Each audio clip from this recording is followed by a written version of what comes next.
This is In the Pink Sports, where women's sports aren't a sidebar, they're the headline. I'm Flynn Cassidy, journalist, fan, and unapologetic champion of women's sports. And every week we bring you the moments that move the game, from record-breaking performances to the conversations reshaping the future of athletics. Because the truth is, women's sports aren't having a moment, they're building a movement. If it's bold, if it's groundbreaking, if it's pushing the game forward, we're talking about it. And we've got it all in this episode. Major game results, league-wide developments, and a closer look at how women's sports are evolving in real time. So we start with the WNBA, where the biggest story continues to be this new collective bargaining agreement. The deal is absolutely historic and changes just about everything. Average salaries are expected to go into the $500,000 range per season. Minimum salaries above $300,000, with some of the top players earning over $1 million per season.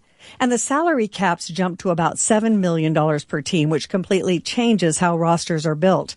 And all of that really does matter because it creates stability for the players, keeping many of them from having to go play overseas in the off-season just to pay the bills. And players like Caitlin Clark, they're right at the center of this new era, bringing unprecedented attention and viewership. So what it means is pretty simple. Players can stay in the U.S., focus on development, and build stronger connections with the fans. That's how leagues grow, and that's what's ahead for the WNBA.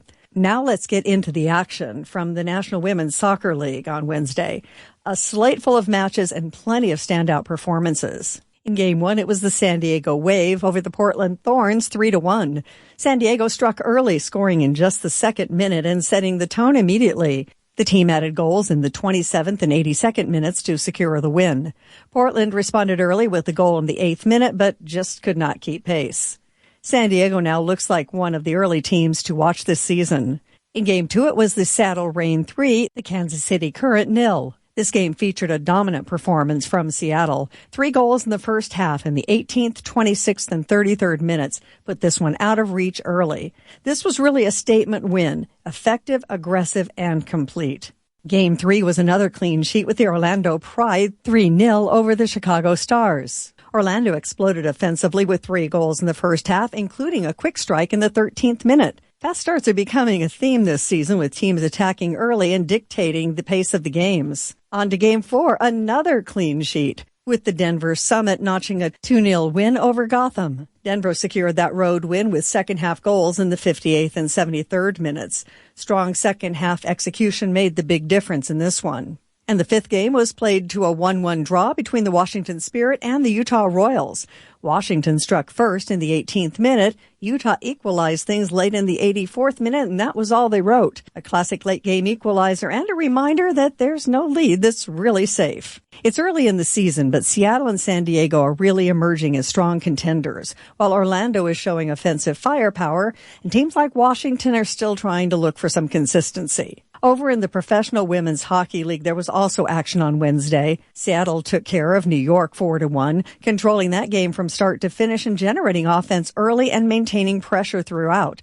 The win continues a tight race at the top of the standings, where multiple teams are clustered near first place. And that parity? Well, hey, that's great for the league. The Women's Pro Baseball League continues to build momentum ahead of its 2026 debut. There are 4 initial teams: New York, Boston, Los Angeles, and San Francisco. But one important thing to note, all the games will be played at Robin Roberts Stadium in Springfield, Illinois during this first season. Maybe a little disappointing if you were counting on some home game action, but that should be the case in 2027. Time now for the Women's Sports Business Minute, and this week the numbers tell the story better than anything else. Of course, we'll start with the WNBA. The league is coming off a massive growth year in 2025. Total attendance topped 3.1 million fans. That's a 34% increase year over year. National TV games averaged about 794,000 viewers. That's up more than 20% from the previous season. And postseason games averaged 1.2 million viewers, making it one of the most watched WNBA playoffs ever. And that momentum is a big reason why the league was able to negotiate a CBA worth over $1 billion in player salaries and benefits over the life of the deal. Now let's look at hockey from the financial standpoint. The Professional Women's Hockey League is also seeing some major growth. Over 653,000 fans attended games during the 24-25 season. The average attendance jumped more than 30% year over year. And in 2026 alone so far, the league has drawn over 154,000 fans in just its first 16 games. That kind of early traction is pretty rare, and it's sure helping the league expand and build some long-term stability. The National Women's Soccer League continues to show both strength and resilience financially. The league averaged over 10,600 fans per match in 2025. That was one of the highest totals in its history.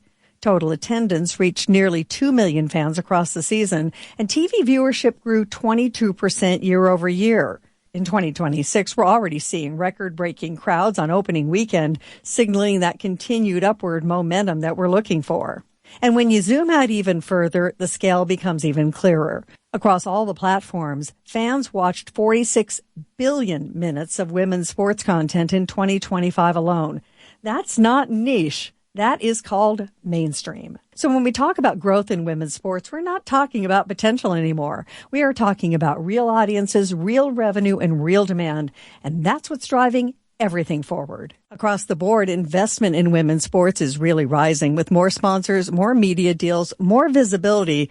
This is no longer emerging. This is established. Women's sports are here to stay, and they've got the spotlight. So why does this moment really matter? Well, it's not really about the wins and losses. Not really. It's about access. It's about visibility. And it's about changing what's possible for the next generation of women athletes and the girls who are watching and dreaming. The athlete to watch this week, Caitlin Clark again. She's not just playing the game, she's really changing it. And that is something we all want to keep an eye on. Now your rapid fire 5. 5, 4, 3, 2, 1.